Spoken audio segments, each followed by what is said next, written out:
سلمى، شكرا جزيلا لقبولك هذه الدعوة، وسأبدأ معك بحادثة الاغتيال بشكل خاص، اغتيال الزميلة الصحفية والمراسلة شيرين أبو عاقلة. شيرين كانت ترتدي سترة الصحافة، مما يعني أن الاحتلال استهدفها بالذات، لم تكن رصاصة طائشة كما يحلو للبعض أن يروج له. ماذا يعني ذلك بالنسبة إليكم كمؤسسة تهتم بالشأن الفلسطيني، كمؤسسة تعمل من أجل العدالة؟ Thank you, Dima, for the question. The killing of Shireen Abu Akleh is primarily a loss for her family members, and to those people we as an organisation send out our condolences.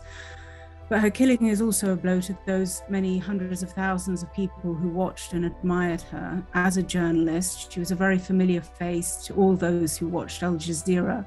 She was a journalist of integrity, of bravery, of skill, a true professional.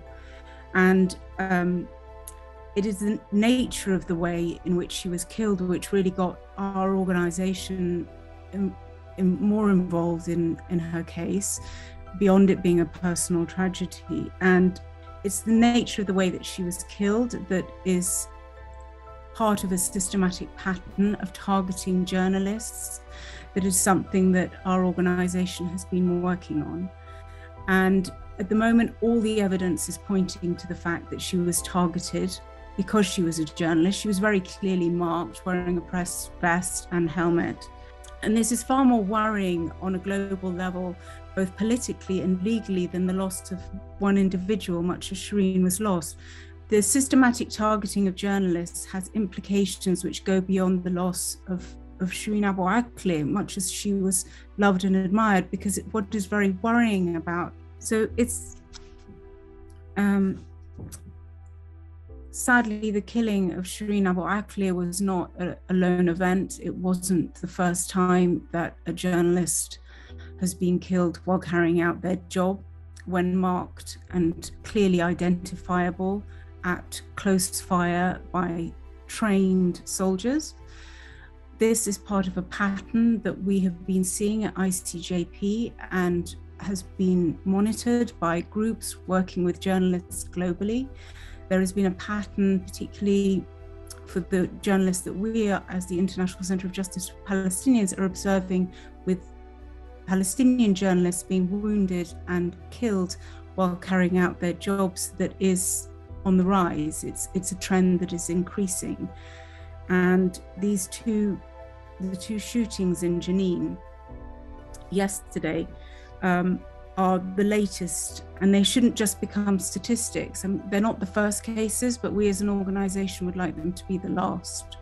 سلمى، ماذا عن الشكوى المعروضة أمام المحكمة الجنائية الدولية ICC منذ 25 من نيسان أبريل، نيسان يعني قبل شهر تقريبا، بشأن القتل المتعمد الذي يستهدف الصحفيين في فلسطين؟ Okay. So on the 25th of April, we filed together with organizations who have been working with Palestinian journalists, so syndicates of Palestinian journalists, trade unions, International Federation of Journalists has taken up this case together with lawyers from Bindman Solicitors in London and Doughty Street Chambers, leading civil rights groups, to put forward a complaint to the ICC about the systematic targeting of journalists in Palestine by Israeli forces. What we did in the complaint, we have highlighted the killing and wounding of 4 journalists, 2 in Gaza and 2 in the West Bank. These were part of a pattern of attacks on media organizations, and in that respect, we have highlighted the bombing of the Al Jalat Tower, which was housed media organizations, including the Al Jazeera offices. And this has been put forward to the Office of the Prosecutor for investigation, for him to look at, to show a pattern of criminality and for action to be taken against the perpetrators. سلمى، يعني إذا بدنا نحكي عن آلية المحاسبة الغائبة تماما للأسف، يعني كيف يمكن مواجهة الاحتلال وجرائمه المستمرة والمتصاعدة أيضا في ظل غياب آلية للمحاسبة وللتحقيق أيضا الدولي؟ The reason we're taking the steps that I've just outlined with our 25th of April complaint to the International Criminal Court, and the reason that Mahmoud Abbas has also stood up and said that Shireen's case is one that should go to the International Criminal Court, is to do with the fact that human rights reporters and journalists who are documenting human rights abuses and war crimes against the Palestinian people in terms of people affected by the Israeli state system, which human rights organizations have recently ruled to be an apartheid one. And that two-tier system means that it's a very good system of justice if you're of the Jewish religion, but if you're not of the Jewish religion, it's a completely different matter. So it is for this reason that we're going to the International Criminal Court, that the Office of the Prosecutor, there is an acceptance that he has jurisdiction to look into violations which have occurred in the occupied Palestinian territories. And so we are presenting the information and the facts to him, and we as a group are just helping to support those individuals in the field. I would like to say that on the notion of the International Criminal Court, we do feel that this is a really important juncture in history, because there is so much attention being focused on the ICC with the events in the Ukraine, and people calling for action to be taken so that we have a rules-based accountability in international relations. And for the Palestinians, there's often been a question of exceptionalism, that one law applies, but it's different when it comes not just to the Palestinians, but to the Arab world, I would say. And we want to just push the case that all humans are equal, all of the UN, all of the jurisprudence which came out at the end of the Second World War was stressing equality, and these organizations are set up to enhance the issue of equality when it comes to individuals across the world and their rights.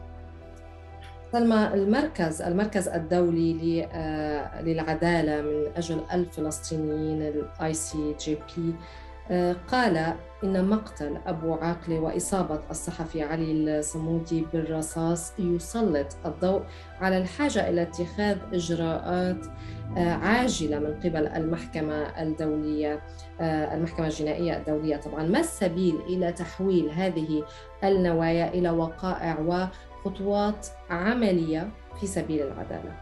I don't think we can at the moment, the situation is such that we try what we can with the mechanisms that we have, and we push and we evidence, and we are as professional and as fair as we can be to institute change. We are up against significant political obstacles, and we are hoping that the ICC will provide a fair, all indications are that they will provide us with a fair venue to present the evidence on behalf of the people who have been killed and injured from the journalistic profession, and to try this case fairly. And we hope that this will knock on to other political efforts and efforts by civil society to bring people together, to push back on a system of apartheid which is existing anachronistically in a post-apartheid world.